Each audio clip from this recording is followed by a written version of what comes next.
coup, je commence tout de suite par vous montrer ce que j'aime comme début. C'est en fait cette caricature, si l'on veut, d'Israël, mais qui n'est pas parue n'importe où, qui est parue dans le Wine Spectator, qui est quand même une des revues mondialement connues, américaines, en octobre 2016. Et cette année 2016, c'est pour moi pratiquement l'apogée de ce qu'on pourrait dire l'éclatement, la connaissance en fait de ce vin israélien qui jusque-là était beaucoup moins connu ou pas forcément au niveau de sa qualité, j'y reviendrai. De la tradition à un œnotourisme actuel, on pourrait faire évidemment une conférence entière sur le vin dans la Bible, ça m'est déjà arrivé, ce n'est pas le but d'aujourd'hui, mais c'est quand même de vous présenter les particularismes de ce vin. Comme à la base, je suis professeur d'histoire et de géographie aussi, mais professeur d'histoire, il me semble important de faire le lien entre hier et aujourd'hui, au travers du renouveau, au travers de l'espace, au travers des changements vitivinicoles, jusqu'à ce qui est une sorte d'apogée, c'est-à-dire la réussite ancrée dans la mondialisation. Israël fait partie de l'OIV, c'est quand même un petit pays, et pour beaucoup d'entre nous, c'est une grande fierté. Donc les moyens de la qualité, la reconnaissance internationale, et quelque chose qui est assez méconnu des gens qui n'y vont pas fréquemment, c'est l'offre touristique de plus en plus diversifiée autour du vin. Et je voudrais juste mettre au point un certain nombre de choses. Au milieu, je vous ai mis la couverture du livre de Jean-Robert Pitt, membre de l'Académie, président de la Société de géographie, etc., qui, en 2004, a publié Le vin et le divin. Pour moi, ça a été une sorte de déclic. À partir de ce moment-là, après avoir lu son livre, donc c'est 2004, j'ai essayé fréquemment de mettre en rapport ce que je connaissais sur les vins du monde avec ce que j'imaginais pour le vin israélien, sans l'avoir véritablement étudié. Mais je trouvais ça intéressant parce que Israël était de toute façon un de mes grands intérêts. Je l'ai mis là parce que pour moi c'est une sorte de patronage, pas culturel mais éthique, que d'avoir Jean-Robert Pitt comme gourou entre guillemets. À côté de ça, je vous ai mis donc une carte qui est issue d'un livre qui a eu beaucoup de retentissement, qui est paru en 2012, donc Divine Vintage, donc les vignobles divins, et qui représentait les principales localisations vinicoles dans la Bible. Alors, l'histoire vinicole en terre biblique est aussi ancienne, et vous le savez, que l'installation de ses habitants. La vigne et le vin, associés à toutes les civilisations du Proche et du Moyen-Orient, de l'ensemble de la Méditerranée, depuis la haute Antiquité, font l'objet de nombreuses découvertes archéologiques. Celles-ci témoignent de la présence du vin et de la viticulture, au nord bien sûr, mais aussi ailleurs, et on pourrait citer dans le désordre et pas hiérarchiquement, en fait, cette présence en Iran, en Géorgie, au sud-est de la Turquie, avant de gagner tout le Proche-Orient. En Syrie et en Palestine, la viticulture était probablement pratiquée depuis le 4e millénaire. La terre de Canaan était considérée par les Égyptiens comme le pays des vins, où il coulait comme des fleuves. Ils s'y approvisionnaient, comme l'attestent les jarres à vin de la même époque, retrouvées dans certaines tombes.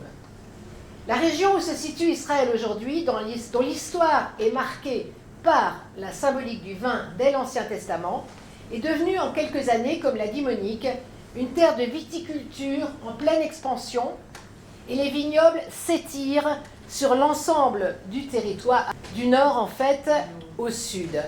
Et en fait, moi je m'arrête à peu près là dans ma connaissance, qui remonte donc au milieu des années 2010, on va dire, mais j'espère au mois de mai découvrir de nouveaux vignobles qui sont beaucoup plus bas, qui sont dans la région du Negev.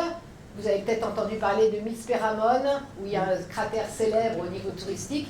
Et bien dans cette région-là, il y a beaucoup de progrès aussi dans la vigne. Donc j'insisterai sur un mot, c'est le vignoble s'étire. Au lieu d'être centralisé comme il a été au démarrage, à l'heure actuelle, il s'étend vraiment du nord au sud. La surface des vignes plantées a fortement augmenté, mais est quand même à l'échelle du pays, pas si énorme que ça. Et dès l'approche géographique, en examinant la carte, justement, on constate cette étendue et cet étirement. Et son développement, ainsi que 2 révolutions vitivinicoles reconnues, ont favorisé la percée du vin israélien et ont permis sa reconnaissance progressive à l'international. En fait. Mais bon, retenons quand même qu'en gros, en fait, 1/5 de cette production correspond aux exportations vers les USA, la France, le Royaume-Uni, le Canada, la Pologne et les Pays-Bas. Aujourd'hui, les efforts s'orientent vers l'ouverture aux pays asiatiques, Chine et Japon essentiellement, et tout ça réparti mais de façon parfaitement inégale, non pas aux alentours de 200 caves comme tu l'as dit, mais on en est plutôt à 280 à 300 entreprises vitivinicoles dans le pays, mais cependant, il y a un top 5, il y a 5 entreprises qui sortent complètement du lot parce qu'elles représentent 80% en fait de la production globale. Ce sont d'une part Carmel, Barkhane, Golden Heights, on va le voir en dégustation après, Tepperberg et Binyamina. Chacune de ces caves, je les ai visitées, mais je ne peux pas non plus entrer dans tous les détails. Mais retenez que le top 5, c'est 80% des ventes. Donc vous allez me dire, il ne reste pas grand-chose pour les autres, et personne ne nous dit que dans 10 ans, il y aura encore 250 à 300 caves. En fait, je crois que pour l'instant, on n'en sait rien. Il y a beaucoup de choses qui peuvent entrer en jeu pour modifier ou pas. Ils n'ont pas non plus très envie qu'on en parle trop. Mais quand même, depuis une trentaine d'années, l'industrie du vin se développe, et le vin, en tant qu'outil promotionnel du pays, est en plein essor. Et ça, c'est très important. En tant qu'outil vraiment promotionnel du pays. Un tourisme autour du vin s'élabore pour répondre à un intérêt à la fois local et extérieur, alliant justement tradition et modernité. Ça, c'est un truc que je vais vous redire à plusieurs reprises, parce que pour moi, c'est la grande particularité du vin israélien, ce va-et-vient, ce trait d'union entre tradition et modernité, et c'est ce que j'aime. On considère que Noé a été le premier viticulteur, lui qui, sauvé du déluge, tenta la culture de la vigne en scellant une alliance avec l'Éternel.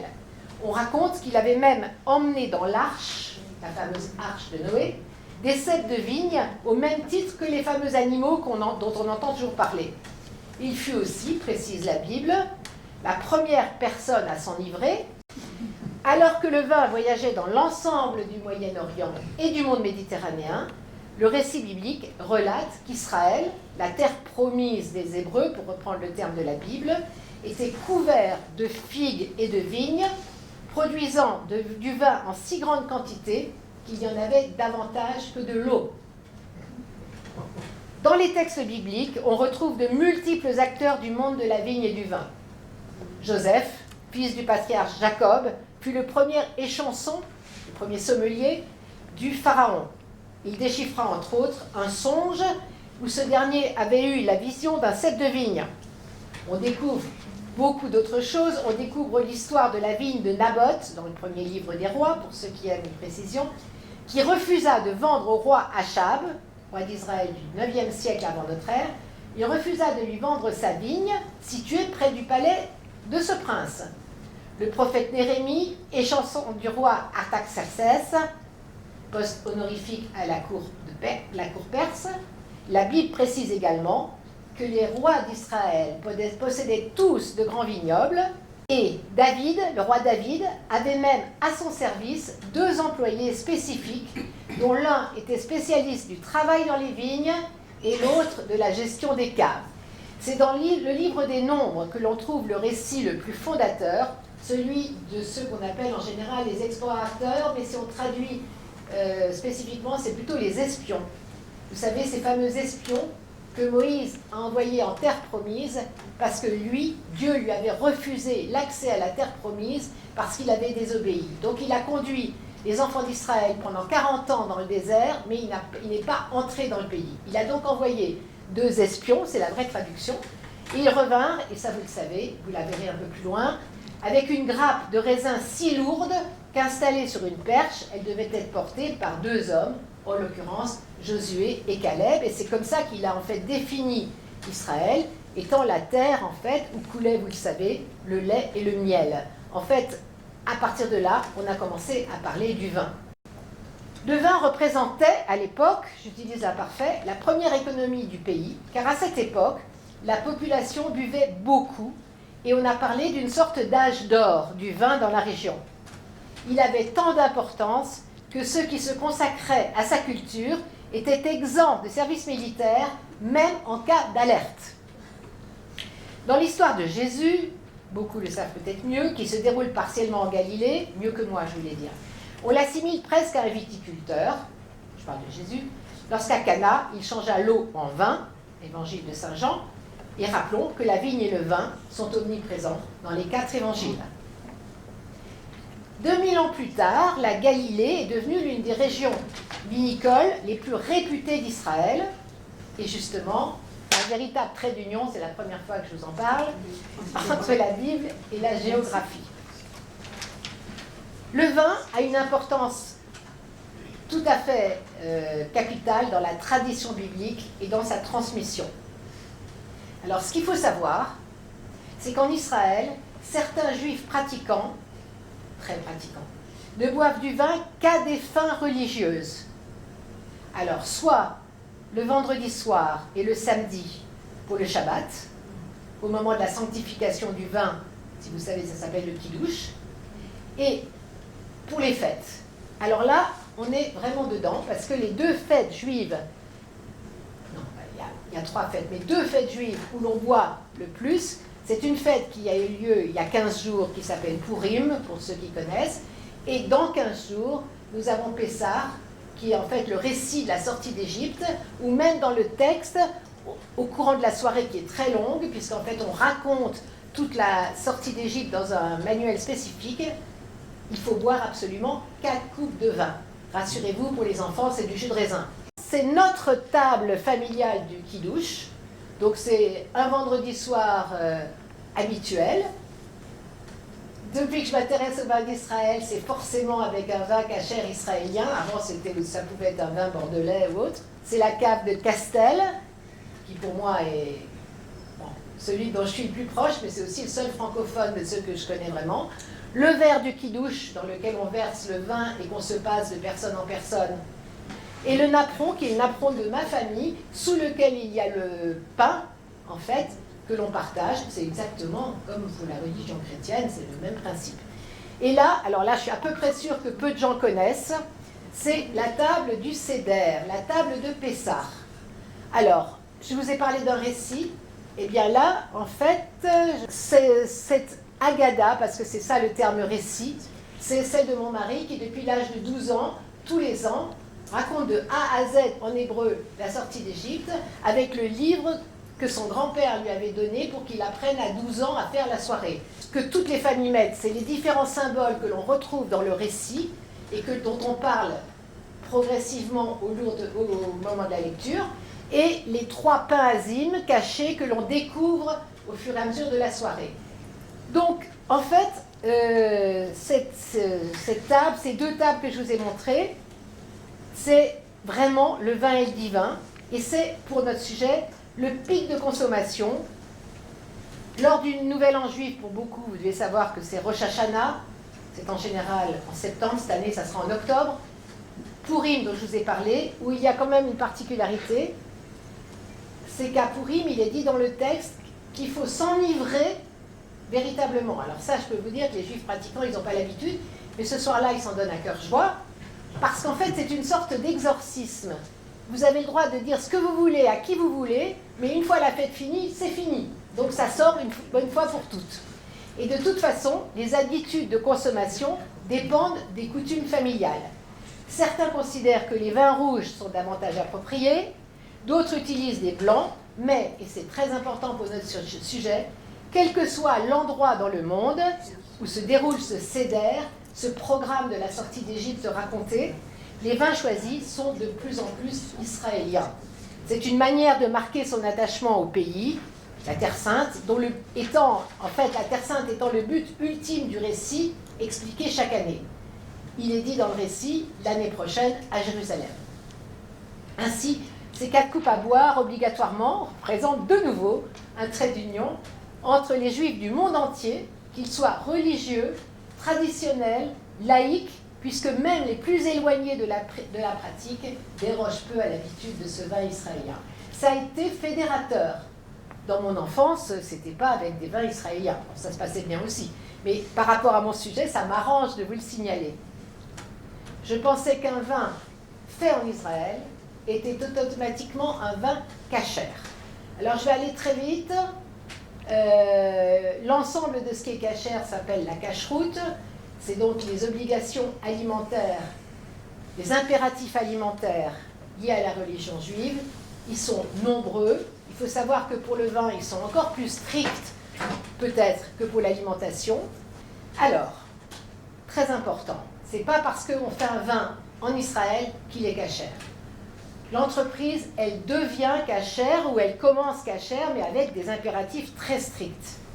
Et pour qu'un vin soit conforme aux exigences religieuses, il faut donc cette règle strictement respectée et a priori qui n'auront aucun impact négatif sur la qualité du vin.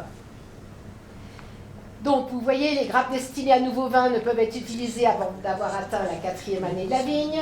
On ne peut faire pousser aucun autre fruit ou légume entre les rangs de la vigne. Après les premières vendanges, il ne faut pas s'occuper de la vigne durant une année. C'est une sorte de jachère, l'année sabbatique, année qui revient tous les 7 ans. Durant la durée des vendanges, seuls les outils et les contenants cachers peuvent être utilisés pour la vinification et tout l'équipement doit être nettoyé pour être certain qu'aucun objet étranger ne soit entré en contact avec le matériel ou les cuves. À partir du moment où les grappes de raisin arrivent à l'entreprise vinicole, et ça c'est quelque chose qu'en général on ignore, seuls les juifs religieux qui observent entre autres toutes les règles du Shabbat peuvent les toucher. Mais comme on ne peut jamais savoir qui est vraiment religieux ou qui n'est pas assez religieux, on a décidé de faire autrement comme pour toutes les obligations du kasher. Personnellement et directement, il est hors de question qu'un viticulteur manie la vigne, manie le matériel. Ils doivent être assistés du début à la fin de ces tâches techniques par des juifs orthodoxes et superviseur de la conformité religieuse. C'est le superviseur religieux qui a les clés de la cave. Bon, ça, j'ignorais totalement. Donc, c'est quand même très frustrant, je pense, parce que les viticulteurs, ils se baladent comme ça, avec les mains derrière le dos. En Israël et en Amérique, pour qu'une cave soit cachère, il faut que toute la cave soit cachère. En France, on peut avoir une partie de la cave cachère. C'est le cas à Ribeauvillé. Et la viticultrice chef, l'œnologue chef, nous a raconté lors d'une présentation son premier contact avec le superviseur religieux venu de Strasbourg. Et puis on commence à parler de date. Alors elle dit, ben voilà, chez nous les vendanges commencent le 15 septembre. Ah ben non, c'est pas possible. Pourquoi c'est pas possible? Ben non, on est en pleine fête juive le 15 septembre, c'est pas possible. Ah bon, etc., etc. Donc en fait, les impératifs du calendrier juif faisait qu'entre autres pour la viticulture, c'est très compliqué parce qu'en Israël, on vendange au mois d'août et pour l'instant en France, on vendange en septembre. Avec le réchauffement climatique, on est tous d'accord que ça peut changer. Eh ben non, c'est différent de ce qu'on connaît et quand je vous dis que c'est assez contraignant, je crois. Pour moi, c'est le plus important et pour ça, je vous ai mis 2 exemples de superviseurs. L'un, je trouve qu'il aurait pu être sorti d'un tableau de Rembrandt, si ce n'est qu'il a son portable. Donc ça, je pense que ça n'a pas été.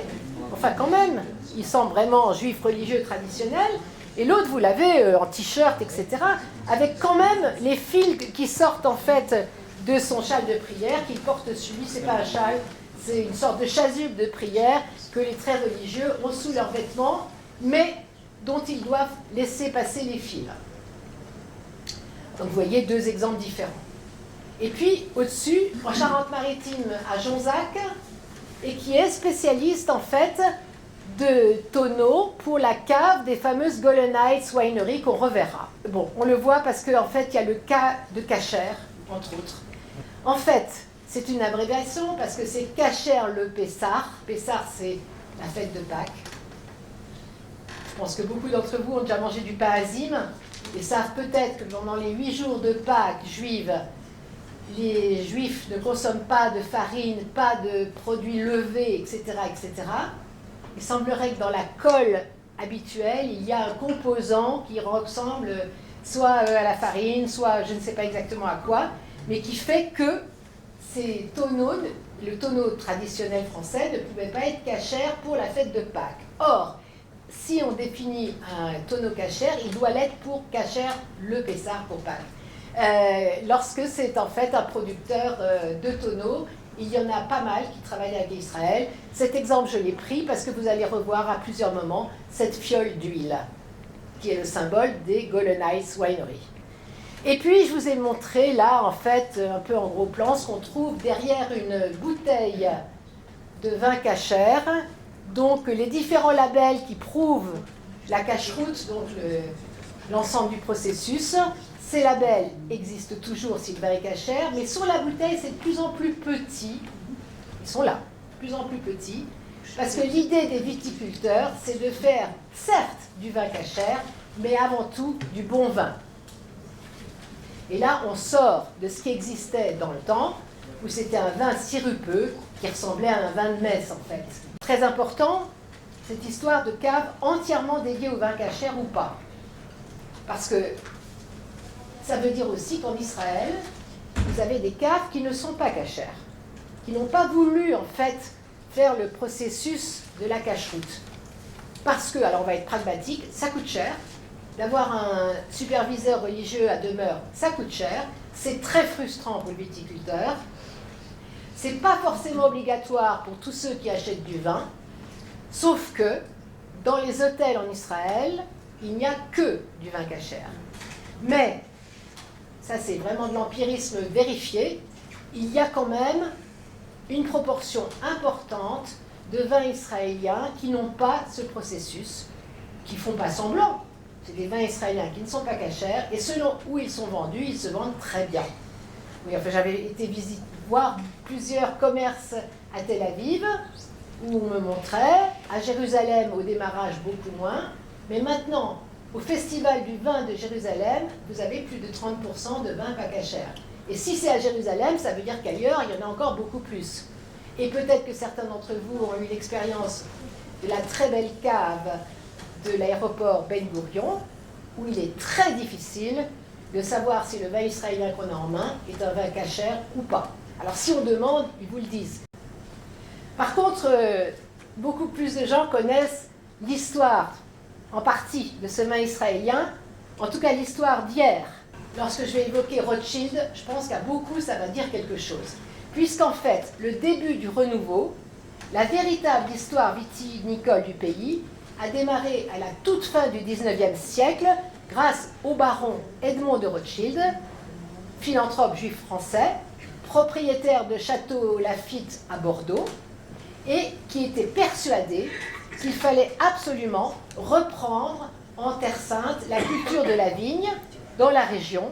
Pourquoi à cette époque? Parce qu'il fallait donner du travail aux immigrants arrivés d'Europe de l'Est et installés depuis peu à proximité de Haïfa. Et donc c'est avec les cépages bordelais que la région a été remise en culture sans difficulté majeure, grâce à un climat favorable, à tel point que Rothschild a décidé de planter ailleurs et même d'aider de nouveaux villages, toujours avec les cépages bordelais, et ils ont planté au sud de Tel Aviv, à proximité de Haïfa, et de nombreuses vignes dont les pieds venaient directement de Bordeaux. Il créa la coopérative vigneronne des grandes caves Rishon LeZion. Alors là, bien sûr, vous avez Edmond de Rothschild, dont le village, symbole de cet homme, ressemble, pour ceux qui connaissent, à des villages alsaciens vitivinicoles, genre Turkheim ou Obernai. En fait, on a du mal à se rendre compte qu'on est en Israël, parce que vraiment tout est centré autour de... Voilà, c'est quand même très caricatural, mais à la fois intéressant, je pense, puisqu'en fait, il a créé cette fameuse coopérative des grandes caves. Donc vous avez un exemple d'étiquette d'une bouteille de vin de cette société. Je vais vous faire remarquer qu'elle est écrite en français. Lafite était tout ce qu'il y a de plus français. Mais que quand même, vous avez quelque chose dont je vous ai déjà parlé, c'est-à-dire les explorateurs, les espions, qui sont là, en fait, oui, bien sûr, qui sont là et qui portent cette fameuse grappe. C'est une des premières fois, en fait, où ils apparaissent, mais le fait que ça soit en français et en hébreu, sachant que c'était le début du moment où on utilisait l'hébreu moderne, c'est pour moi en tout cas impressionnant.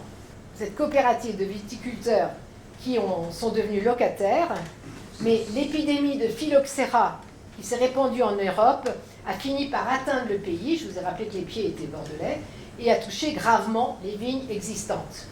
Et là, il y a eu un enchaînement malheureux pour cette coopérative. La situation politique et économique mondiale a été très défavorable. La révolution russe, la Grande Guerre, la crise économique de 29, etc., ont eu raison du succès de l'entreprise, et en plus, l'engagement direct des Rothschild s'est arrêté, s'est terminé autour des années 1950, à la mort de James, le fils d'Edmond. Dans les 30 ans qui ont suivi ces années 50, la viticulture n'a guère progressé. En dépit du renouvellement de plantations, de vignes greffées, comme en Europe, etc., le vin produit, c'était vraiment ce vin de messe, sirupeux, tout juste bon pour les sanctifications, quelle que soit leur origine. Et à partir de la naissance de l'État d'Israël, en 1948, c'est en 1957, c'est une année qui, pour l'ensemble de cette question, est importante, a été créé l'Institut israélien du vin. Il existe toujours. Spécialisé dans la recherche en œnologie et consultant pour tout ce qui concerne la culture du raisin, les espèces et les techniques de production du vin. Au début des années 1970, un professeur enseignant à l'université californienne de Davis modifia beaucoup la vie du vin israélien. En visitant la région des monts du Golan, donc tout au nord, il nota le sol volcanique. Retenez ce mot, vous allez le retrouver sur l'étiquette d'un vin qu'on déguste tout à l'heure. Et l'altitude élevée, il remarque le début d'une industrie de la pomme et en déduit que si la région était un endroit favorable à la culture de la pomme, on pouvait en faire une région favorable à un grand raisin de qualité. Et c'est en 1976, pas si vieux que ça, que les premières vignes y ont été plantées. Et quelques années plus tard, en 1983, une nouvelle entreprise s'y est installée. C'est celle d'où vous avez vu la fiole d'huile, les Golanites Winery, dont Volcanic est aujourd'hui un des vins en fait phares. Les Golanites Winery 1983, avec l'aide d'une équipe franco-américaine d'œnologues et de professeurs formés pour la plupart à l'université californienne de Davis. Parmi eux, un adepte réinventa la viticulture en y introduisant les techniques vitivinicoles du Nouveau Monde et en se fixant de réelles exigences de qualité, rendues possibles par la grande trouvaille israélienne dont vous avez tous entendu parler, l'irrigation. L'irrigation en Israël a été développée à partir de 1962, ce qui est quand même très tôt. De 1962 à aujourd'hui, ce sont devenus des champions de l'irrigation. La première société a été vendue très récemment, mais elle a entre autres permis ces dernières années l'irrigation en Afrique. De nombreux spécialistes israéliens sont partis en fait apporter leur savoir-faire en Afrique. Un exemple beaucoup moins lointain, lorsque le premier rooftop a été ouvert à Paris dans un centre commercial, c'était au-dessus du BHV, qui est devenu un rooftop végétalisé, la jeune femme qui s'occupait de la faire visiter était très fière de dire « toute l'irrigation est israélienne ». Et effectivement, c'est encore aujourd'hui les chantres de cette nouveauté qui a changé les choses et qui change le paysage. Alors, moi je suis toujours impressionnée lorsque je rencontre ça, ces réservoirs. Alors cette année, ils sont vernis. Hein. Il n'y a jamais eu autant d'eau que cette année. Il a neigé à deux périodes différentes. Il a fait beaucoup plus froid que chez nous. Donc c'est une année propice et les réservoirs doivent être pleins. Ces réservoirs qui ont aussi pour moi une histoire, parce que j'ai appris lorsque j'avais 8 ans qu'en Israël, on faisait des tomates, on faisait pousser des tomates sans eau. Ah oui. Eh bien oui, l'Institut d'agronomie qui date de la fin des années 50, avait créé un système pour faire pousser les tomates sur de la paille. Mais on avait en tête ces progrès d'irrigation qui allaient venir. Et sachez qu'en Israël, on utilise 3 fois les eaux usées, à 3 périodes différentes. Tout est scientifiquement expliqué, sauf quelque chose qui ne s'explique pas. Plus l'eau est salée, plus les melons sont sucrés. Donc ça, c'est vraiment un truc qui n'est pas encore résolu, mais moins blaguant, en fait. Ces réservoirs sont capitaux dans l'évolution vitivinicole aujourd'hui. Cette technologie, en fait, est une façon de libérer l'eau par des trous très petits, on appelle ça de la micro-aspersion, percés dans les canalisations de faible diamètre et qui sont facilement obstrués par des particules minuscules. L'eau est libérée par des plus grands et des longs passages en employant le frottement pour la ralentir à l'intérieur d'un émetteur plastique. Le premier système expérimental, c'était cette compagnie d'irrigation de 62 qui s'appelle Netafim et qui a créé rapidement, qui a fait breveter tout de suite le premier émetteur extérieur d'irrigation par goutte à goutte. Et cette irrigation aujourd'hui est parfaitement maîtrisée et favorisée justement par l'utilisation de ces réservoirs d'eau recyclée. Dans la même période, plusieurs Israéliens sont partis étudier la viticulture et l'œnologie à l'étranger. Alors en Californie, je vous ai parlé de Davis, mais en France aussi, à Beaune par exemple, en Italie, en Australie, dans l'idée d'opérer cette révolution, qui est la révolution de la qualité d'Israël. De nombreuses familles, en fait, qui jusque-là étaient vigneronnes et cultivaient le raisin pour d'autres, ont décidé de créer leur propre entreprise viticole et souvent d'adjoindre une cave à leur vignoble.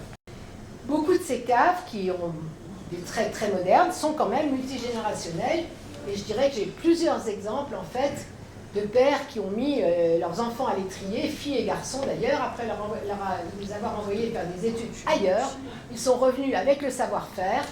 Les parents avaient les moyens aussi de se faire aider et progressivement, on est arrivé à cette révolution de la qualité. Ça ne suffisait pas. Ces progrès, il fallait les faire connaître. Mais il y a des hommes qui ont décidé qu'on allait faire connaître les vins et qu'il n'y avait qu'un seul moyen, c'était de faire participer à des concours internationaux du vin et à commencer en fait à avoir des résultats et à être connu, entre autres de Parker, que beaucoup d'entre vous doivent connaître, ce journaliste à l'Ebobase et avocat qui en fait a fait la pluie et le beau temps jusqu'il y a quelques années, entre autres avec sa fameuse lettre qui paraissait régulièrement. Il a commencé à noter les vins israéliens et ça a été une révolution. Alors, Montefiore, c'est celui qui en Israël a le plus écrit sur le vin.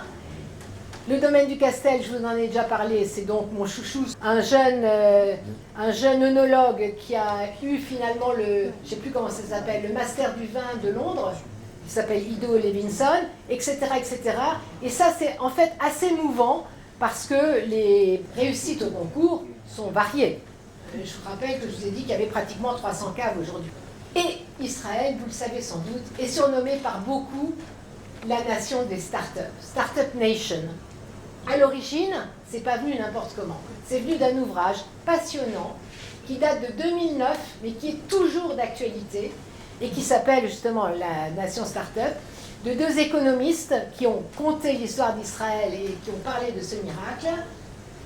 Ça s'achète en livre de poche, c'est publié en plus de 90 langues et il explique la réussite. Et en fait, c'est pas un miracle. La réussite des startups israéliennes. Alors, je vais faire vite.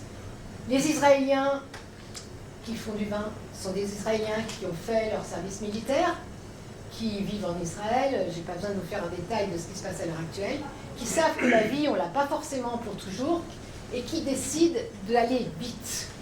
Une start-up, c'est quelque chose qui essaye de réunir les moyens maximum pour réussir en peu de temps quelque chose de probant. Et les Israéliens ont ça, ils ont le besoin, et pour cause, de l'immédiateté. Ajoutons à ça une sorte de culot israélien qui caractérise assez l'Israélien moyen, qui se lance, qui y va, et qui y va tout de suite.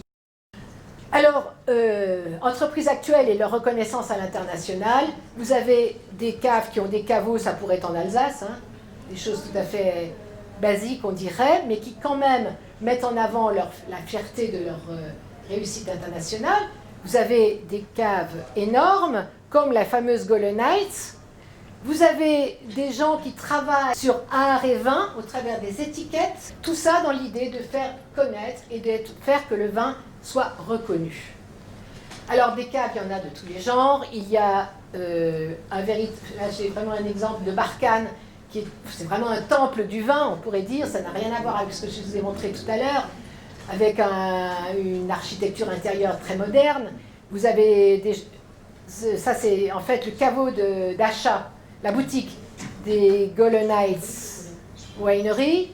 Et puis vous avez ceux qui ont eu des idées, c'est-à-dire de se dire tout le monde ne peut pas repartir avec des bouteilles de vin, il faut trouver autre chose à partir du vin. C'est ce qu'a fait une des marques les plus typiques, c'est Tishby Winery. La famille Tishby s'est installée dans le vin en même temps qu'Edmond de Rothschild.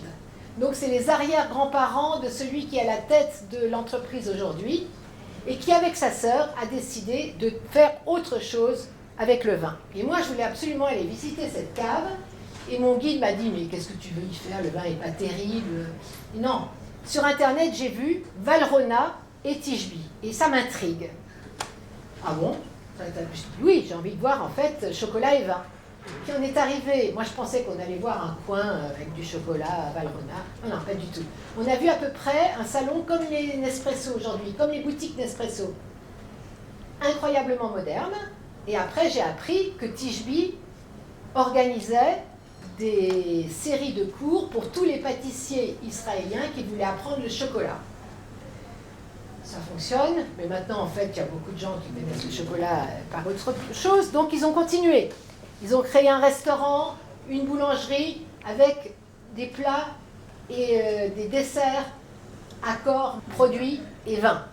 Ils ont donc une wine and chocolate shop, mais ils ont plein d'autres choses, et entre autres, la sœur s'est lancée dans les confits à base de vin, dans les confitures. Si certains d'entre vous ont déjà entendu parler de Christine Ferber à Niedermorschwihr en Alsace, qui est connue grâce à Pierre Hermé dans le monde entier, c'est un peu sur le même modèle, en se disant que les gens pouvaient repartir facilement avec des confitures, mais pas avec des bouteilles de vin. Alors, je vous remontre la fiole, parce que je vous ai montré tout à l'heure l'entreprise. Voilà en fait la maison oui, où tout se retrouve. Je vous montre du coup que la fiole, elle est faite comme si c'était en céramique. Là, il y a vraiment l'art ART, qui se mélange en fait à ce qu'on veut montrer. Et puis, petite incise, moi l'alsacienne, un Gewürztraminer israélien, je vous déconseille. Je vous déconseille parce qu'ils font du Riesling, ils font du Gewürztraminer à l'israélienne. Je vais vous dire ce que ça veut dire. Ça veut dire qu'en fait, le père ou le grand-père a souvenir de ce que c'était que le vin qu'il aimait en Alsace. Et donc, soi-disant, ils en font en Israël. Mais franchement, passez votre chemin et allez boire du vin franchement israélien, c'est mieux. Je vous ai parlé du côté international. Et là, j'aime beaucoup parce que pour moi, ça a été une sorte de choc que de découvrir en plein désert, en fait, ce vignoble. Alors, ce vignoble, quand on est arrivé, qu'est-ce qu'on voit? Des vignes rabougries. Vous voyez, moi, je suis pas de Bourgogne, j'ai pas l'habitude. J'ai l'habitude des Alsaciennes, qui sont quand même un peu différentes. Et on a visité, et on a eu un très bon contact avec la personne qui nous a fait visiter. Et on est arrivé, en fait, à un de leurs vins phares, ce Yatir Forest, qui coûte aujourd'hui très très cher, mais qui a une histoire très marrante. Parce qu'en fait, ceux qui croient connaître se disent « Ah oui, Yatir veut en fait se développer en Asie, d'où le rouge et le noir pour le Japon. Et d'ailleurs, ça doit être des caractères certainement asiatiques. » Eh bien, pas du tout. C'est des caractères araméens, issus de ce texte-là, et expliqués là en hébreu et en anglais, je crois, mais je ne suis même pas sûre, oui, si en anglais, pour montrer que le trait d'union, une fois de plus, entre la Bible et la modernité. Bon, c'est pas un hasard hein, s'ils ont insisté sur le lion de Juda, bien rouge, etc. Mais je trouve ça assez génial, en fait, de voir ce trait d'union. Pour ceux qui ne savent pas, et je pense qu'il n'y en a pas beaucoup, l'araméen, c'est l'ancêtre de l'hébreu. Hein. Donc, on remonte vraiment très, très loin. L'Antiquité en Israël, c'est quelque chose de très choyé. le département d'Antiquité a de gros moyens, c'est normal. Des fouilles, on en fait tout le temps. Et on trouve tout le temps des choses liées au vin. Je ne vais pas refaire tout le détail, mais là, je vous donne un exemple, en fait, de fouilles où l'on découvre des pressoirs. Un pressoir, mais on en a découvert plein. Des amphores, des jarres. De plus en plus de gens qui refont du vin dans des amphores. J'en ai visité une fois à Bordeaux. Et puis, je veux quand même m'arrêter sur cette jeune femme qui, informaticienne de renom, a tout plaqué pour faire du vin comme ses grands-parents le faisaient en Géorgie. Le vin géorgien est très réputé. Il y a eu une magnifique exposition à la Cité du Vin il y a quelques années sur le vin en Géorgie. Eh bien, elle avait des souvenirs d'enfant que ses grands-parents cachaient dans leur cave les jarres pour faire du vin parce que ça leur était interdit. Et elle a fait ramener des amphores de Géorgie. Et elle ne cultive le vin que comme ça. Bon, certains la prennent un peu pour une illuminée. Mais de nouveau, la tradition familiale est ce qu'on vend aujourd'hui. Et là, on n'est quand même pas pour rien à Dijon. Je vous montre une appellation que j'adore, Clos de Gât, comme les Clos de Bourgogne, et Gât, en fait, le pressoir. Et le Clos de Gât est un excellent vin qui n'est pas cachère. On est en Israël. Aujourd'hui, le vin méditerranéen a beaucoup de succès, vous devez le savoir. Quel que soit le restaurant ou la région où vous allez, en Italie par exemple, vous avez des cépages, quel que soit l'endroit où vous allez, en Grèce, il y en a. On a parlé tout à l'heure de Santorin, où j'ai eu le privilège de participer à un colloque. Santorin et Israël ont des œnologues en commun, c'est proche en avion. Et donc, il y a quand même aussi l'idée que peut-être que certains tiqueraient, seraient peut-être un peu suspicieux face à une bouteille de vin israélien, il ne faut pas se mentir, et préféreraient peut-être qu'il s'appelle vin méditerranéen. Donc, il y a aussi dans ce vin israélien beaucoup de recherches liées à l'histoire, et le Mare Nostrum, pour nous tous qui avons fait du latin, c'est bien le terme latin pour Méditerranée, la Méditerranée. Pourquoi des pépins de raisin? Parce qu'une équipe de Beersheva a su que dans des pressoirs découverts, il y avait des pépins de raisin, comme ceux-là, j'ai rien inventé, c'est les pépins de raisin, et ont décidé de faire quelque chose que je ne maîtrise pas non plus, c'est le séquençage de l'ADN de ces pépins de raisin, avec une idée précise, c'était essayer d'arriver à un vin, un cépage typiquement israélien. A priori, on parle de vin d'assemblage. Mais l'idée de cette équipe, jeune et avec d'assez gros moyens, c'est d'arriver à reproduire un vin de la Bible. Alors ça a été le grand engouement au moment de l'exposition universelle de Milan, et donc ils avaient sorti un vin de la Bible pour en arriver à ce qui pour moi est très important, c'est ce que j'appelle, et ce n'est pas forcément une appellation reconnue, la troisième révolution, mais c'est quand même ce qui se passe en Israël aujourd'hui, cette troisième révolution indispensable, parce que la consommation du vin en Israël est restée stable ces dernières années, l'Israélien moyen buvant très peu, il a été absolument nécessaire d'opérer une diversification du tourisme autour du vin. Et c'est cette diversification qui est de l'œnotourisme. Je vous l'ai montré là largement. Alors déjà, il y a une route des vins israéliens qui a été créée. Alors, vous qui êtes à l'origine de la première route des vins en Bourgogne, ça n'a rien à voir. Ça n'a pas plus à voir avec la route des vins alsaciens. Mais c'est quand même un gros effort. Alors, elle n'est pas continue. Elle est, paraît-il, beaucoup plus continue si l'on la pratique à vélo. Mais quand même, c'était une idée de faire quelque chose autour de ces différents vignobles, et c'est un Alsacien qui était à l'origine, en fait. Alors, cette route des vins, encouragée par le ministère de l'Agrotourisme, c'est vraiment favoriser le tourisme autour de ce vin. Et donc, cet œnotourisme est en train de se construire, de se structurer, tout en cherchant à innover dans un contexte économique qui, avant le confinement, était un contexte très favorable, puisque d'une part, vous aviez les start-up dans tout le pays, depuis les années 90, et en fait, le pays était de plus en plus visité et de plus en plus apprécié aussi. Donc ces parcours du vin ont été élaborés en prenant des exemples Et là, je vous ai mis Kramim. Alors, Kramim, c'est copié conforme pratiquement, vraiment, sur les Caudalie près de Bordeaux. Les Caudalie, c'est en fait, ça a été l'idée de deux jeunes entrepreneurs sortant d'HEC, ayant des parrains, l'un dans le vin, l'autre ayant eu pas mal d'argent, et qui ont créé en fait un complexe œnotouristique qu'ils ont vendu dans le monde entier, puisqu'en fait maintenant il y en a un peu partout dans le monde, où tout se fait autour du vin. Et bien, dans une proportion moindre, mais quand même. En Israël, vous en avez deux connus. Celui-là, c'est celui que j'ai trouvé le mieux. Kramim, ça veut dire vigne en hébreu. C'était le tout début des plantations. C'était une idée de l'entreprise de tourisme à l'origine des hôtels les plus chers, des palaces en fait en Israël. Donc c'est Israel Exclusive Collection, c'était vraiment un début.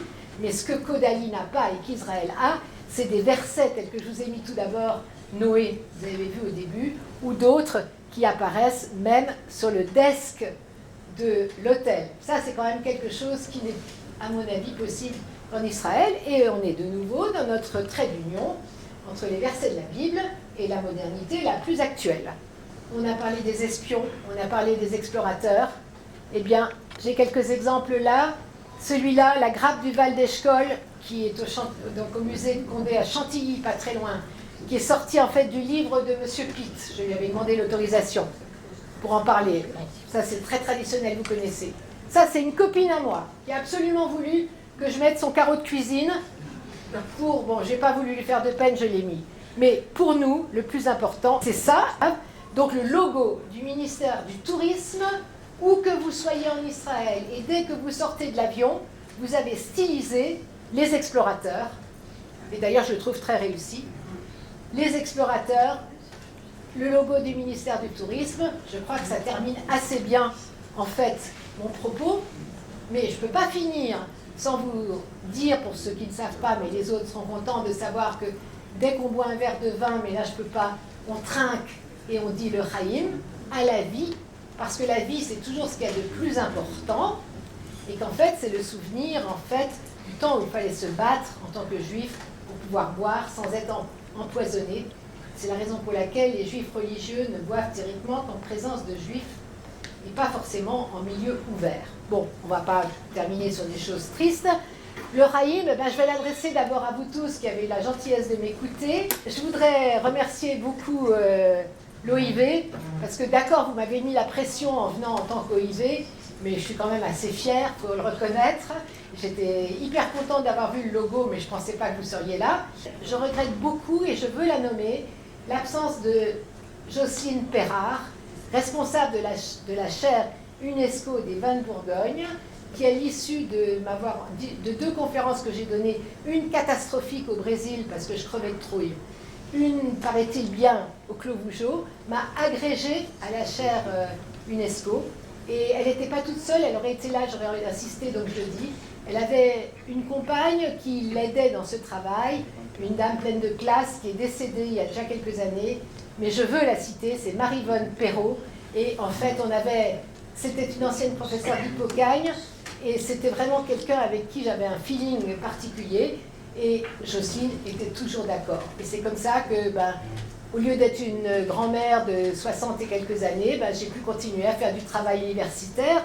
Donc, je voulais remercier tout le monde, Delphine pour l'ambassade, mais surtout vous d'avoir été patient.